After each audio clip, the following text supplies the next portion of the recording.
Hi guys, in this video I will show you how to add 1password to Chrome extension.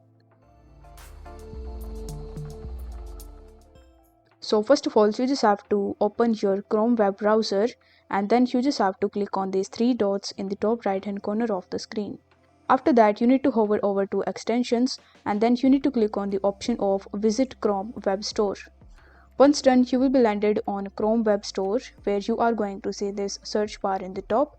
So I simply need to click on this search bar and here you will have to type 1password. Then you will have to select the search of 1password password manager and then you just have to click on this add to Chrome tab in the top. After that, it will show you this type of pop-up where again you will have to click on add extension and then you just have to wait for some time until this extension is adding in your Chrome web browser.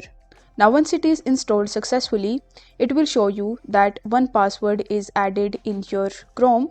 So if you want to manage your extensions, then you will have to click on this puzzle icon in the top and here you will be able to see 1password. So if you want to pin it, then you are going to see a pin tab right next to it. So you simply need to tap on this pin icon and as you can see over here that the iPassword extension is now saved in my Chrome web store. Now if you want to use it, then you first have to log in into your account or create an account if you haven't already, and then you can use this password manager to store your passwords and autofill your passwords. If the video was helpful, then don't forget to like the video and subscribe to the channel. Thank you so much for watching.